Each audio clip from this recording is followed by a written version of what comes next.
c'est Julien Sandrel, j'espère que vous allez bien. Un mot tendre. Mot tendre, pour moi, ce sera famille, sans hésitation. Soleil. Chocolat, que je consomme très régulièrement et qui est une sorte de carburant pour écrire, avec le café. Fichtre. C'est un hashtag que j'utilise sur les réseaux sociaux, notamment sur Instagram et sur Facebook. N'hésitez pas à me suivre si vous êtes intéressé. J'y partage mes petits bonheurs quotidiens. Alors, je ne poste pas forcément tous les jours, mais en tout cas, je partage quand il y a quelque chose qui m'a particulièrement soit amusé, soit plu pendant la journée. Donc la merveille du jour, c'est ma présence sur le tournage du film tiré de La Chambre des Merveilles. J'étais hier sur le tournage qui avait lieu sur la plage de l'Estagnol à Bormes-les-Mimosas, pour les Varois qui connaissent. Et c'était absolument formidable. Donc c'était vraiment une merveille du jour. Il y a donc ce nouveau roman, Vers le soleil, qui est l'histoire d'une famille qui en apparence est tout à fait normale et qui en réalité est très particulière. Une famille qui part en vacances en Toscane et dont les secrets et mensonges vont totalement voler en éclats lorsque la maman de cette famille va être portée disparue dans l'effondrement du pont de Gênes en août 2018. Et en fait, le secret, le mensonge le plus important au sein de cette famille, eh bien, c'est que l'homme qui est censé être l'oncle dans cette famille n'a en fait aucun lien légal avec la petite fille de la famille. Et donc cet homme se retrouve tout seul en Toscane avec cet enfant avec laquelle il n'a aucun lien légal.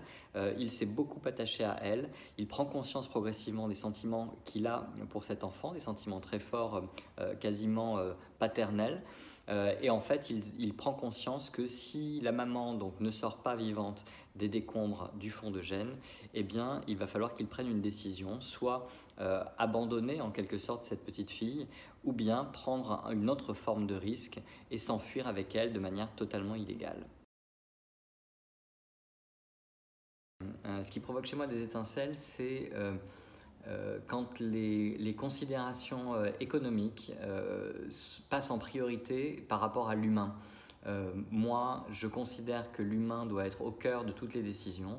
Je pense que ce qu'on vit aujourd'hui et depuis 1 an maintenant en termes de crise sanitaire nous montre l'importance de remettre l'humain au cœur des préoccupations et au cœur de toutes les décisions qui sont prises. Moi, c'est ce que j'essaye de faire dans mes romans. J'essaye de mettre beaucoup d'humain et de faire la part belle aux sentiments positifs et puis, oui, à l'humain qui, à un moment donné, doit forcément triompher. Donc voilà, donc j'essaye moi de faire ça dans mes romans à travers les différentes histoires et la construction de mes différents personnages. J'espère que vous le ressentez. Et voilà, je vous souhaite beaucoup de courage à tous dans cette période extrêmement étrange et difficile.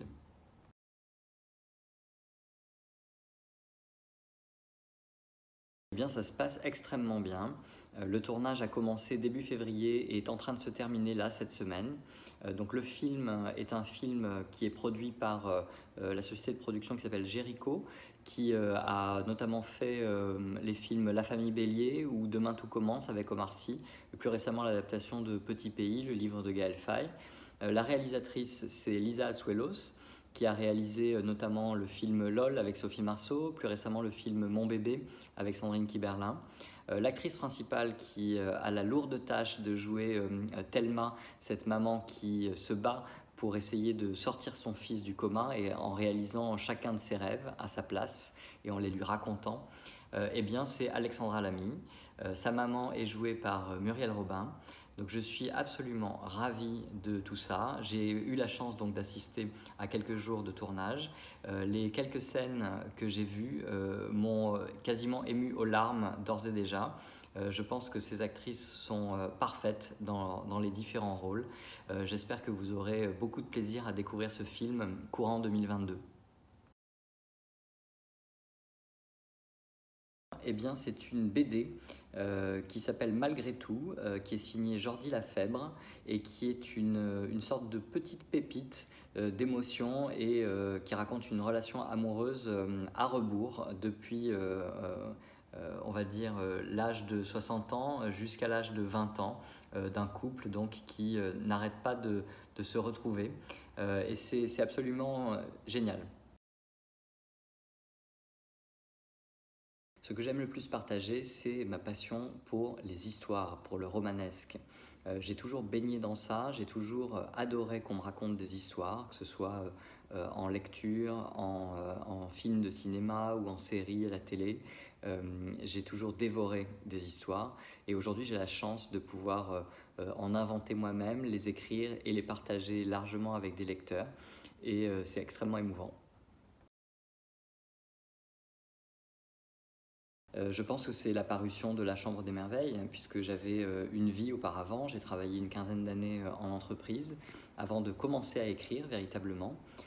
Et La Chambre des Merveilles est une aventure exceptionnelle, quasiment surréaliste pour un premier roman, avec maintenant on en est à 26 traductions à l'étranger, l'adaptation au cinéma qui est quasiment bouclée. Et en fait, le succès de La Chambre des Merveilles m'a permis de réaliser ce qui était quasiment mon rêve de gamin, c'est-à-dire de me consacrer à l'écriture et de pouvoir vivre de l'écriture aujourd'hui. Donc voilà, c'est vraiment La Chambre des Merveilles, je pense, qui a changé le cours de mon existence. Eh bien, je crois qu'il y a la vie normale. Je pense qu'on a tous envie d'avoir une vie normale après l'année qu'on vient de passer. Donc j'espère que derrière le masque, il y a des embrassades, des rires, des restaurants, des bars, du cinéma, du théâtre, des voyages, tout ce qui nous manque tant. Voilà, et j'espère qu'on va pouvoir tomber les masques le plus vite possible parce que je pense que vraiment tout le monde en a un petit peu marre de vivre masqué. Eh bien, je vais vous laisser avec la citation, plutôt le proverbe que j'ai mis en exergue de mon nouveau roman Vers le soleil, qui dit, c'est un proverbe maori, qui dit « Tourne-toi vers le soleil et l'ombre sera derrière toi ». Voilà, c'est exactement ce que j'avais envie de raconter dans ce roman.